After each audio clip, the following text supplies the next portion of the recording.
amidu ebe fele gap bi in the first place said Edward Griffiths a kind to oppose corruption in government is the highest obligation of patriotism. Okay.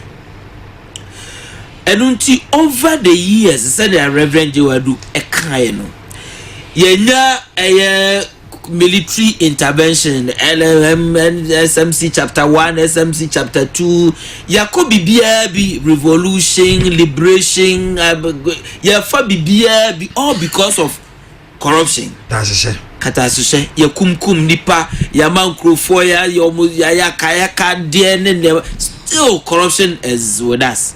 Na 1992 by ye tu anamo ase kwan ben ene ye be fa so asabua e friend corruption edi yenya ewiwie oman ohwe sika afe baako auditor general's report ba na hwe sika ye friend say ye attribute to corruption situation ma odwe ho ahun ti ase o compare to sky ye kwa ma no ne ekosensra ya na arewo enti so obi ede ye ne botai say obeko tie adwim any catastrophe was see nyina ye dey support man over the years your constitution no and your criminal and other offences act and your criminal and offences procedure act and so no and your other laws be o higher the prosecution ya problem na yeta enya and say we constitutional review na ye na kwan ben and ye betimi afa so a ubenya system ye benwene system bia ubenya attorney general sin article 88.3 no everse all criminal prosecution powers in the attorney general no ubenya system bia wa design a attorney general no betimi anya akokoduro na wa prosecute enkrofo a enye past government officials ono ani pon no motena cabinet se ba se omo ye corruptor then akokoduro no benya and there are fights against corruption na sa onya sa akokoduro no mpa president tumia owo se otibidi yi minister no efiri ono so yi ni free wa na sa na mona otu na ayede. Then you go to section 54 no process kwa wo criminal procedure act ma yedema attorney general say at every stage before a judgment otumika say ma enter no process kwa law no say here so be ma explanation bia enti enema no bi ewo ho ana emma the fight against corruption na yeden. Okay. Recommendations p by ebi ni say yen decouple the Ministry of Justice from the Attorney General and no a call for constitutional amendment. Okay. And in the constitutional amendment then na betimi President Kufuor Baye or the NSMP no a try say otu anamon p say ebeya ebebuana ye be prevent corruption. Okay.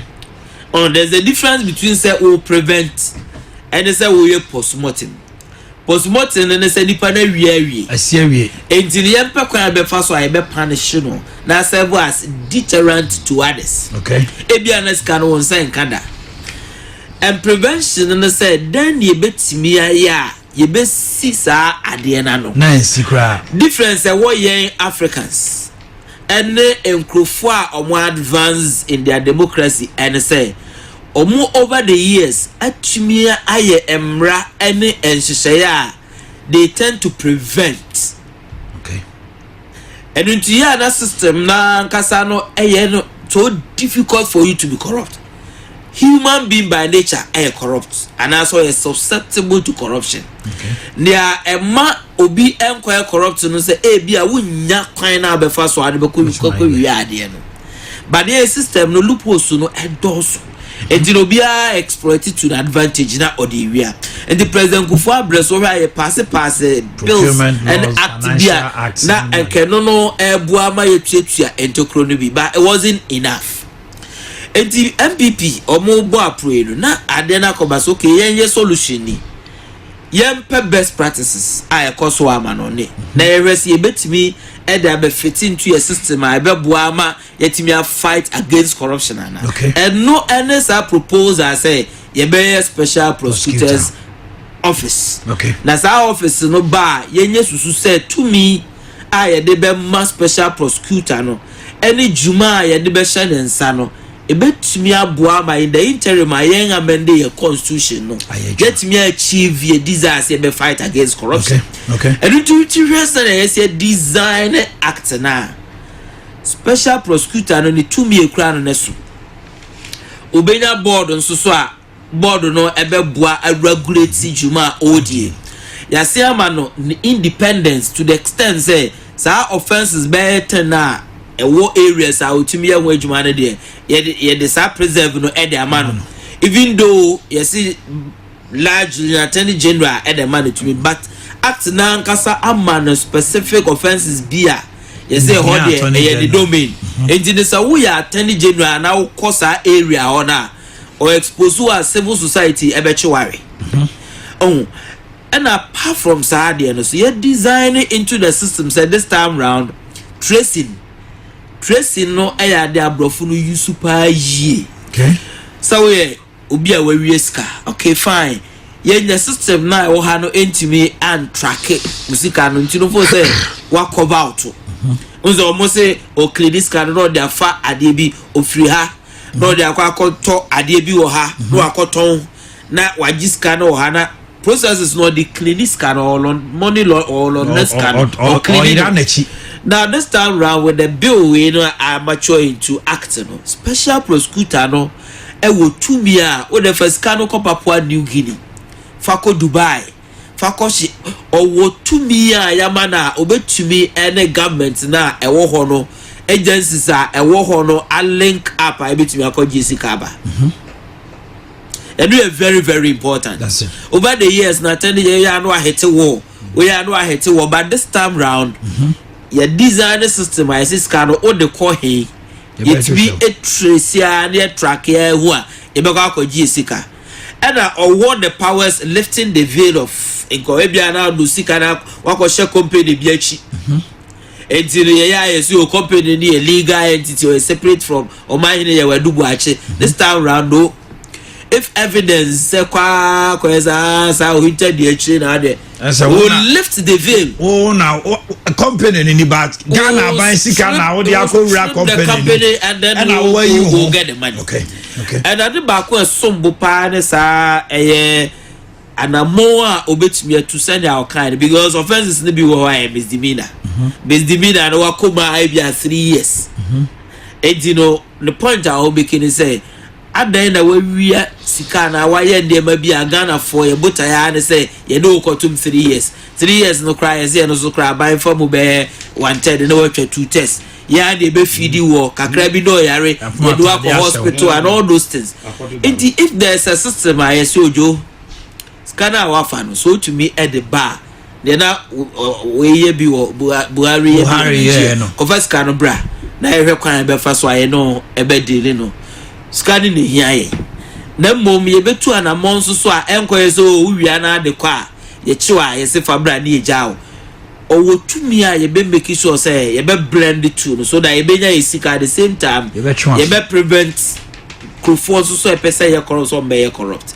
And apart from say Martin Amidu as a person aye nyina gitum say what discharging ho creditably say ejuma no betumi aye ya na me pese ye de ya adwini si the act na ye de aba no e say the yes a design the office no every tumi aye de ama no ene botaye si eni so ene ejuma nipa crow ye occupant no betumi aye rather than a personality because we na bro so aye bia wakọ abro so na bia 7 after 7 years no is not the case obetumi so anya we have the office of the IGP, we have the office of Chief of Defense Staff, we have the office of the Chief of Staff.